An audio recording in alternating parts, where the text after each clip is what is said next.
இன்றைக்கி வந்து நான் வந்து இட்லியும் சிக்கன் குழம்பும் செய்யலான்னு இருக்கேன். இது இப்போ வந்து சிக்கனை நல்லா கழுவி எடுத்துட்டு கொஞ்சமாக மஞ்சத்தூள், ஒரு 2 டீஸ்பூன் வந்து எண்ணெய், பச்சை மிளகா கொஞ்சம் கட் பண்ணி இதில் ஊற வச்சுக்கலாம். இப்போ வந்து வெங்காயம், எண்ணெய், கருவேப்பிலை, சோம்பு இதெல்லாம் போட்டு நல்லா வதக்கணும். இது கூடவே நம்ம வந்து இஞ்சி பூண்டு பேஸ்ட்டை ஆட் பண்ணிக்கலாம். இஞ்சி பூண்டு பேஸ்ட்டை ஆட் பண்ணிவிட்டேன்.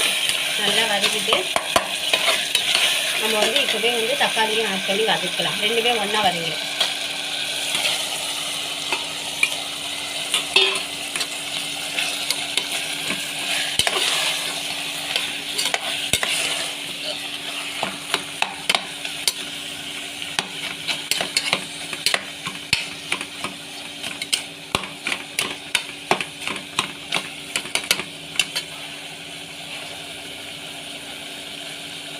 இப்போ வந்து லைட்டாக உப்பு ஆட் பண்ணியிருக்கேன். உப்பு ஆட் பண்ணி வதக்கலாம்.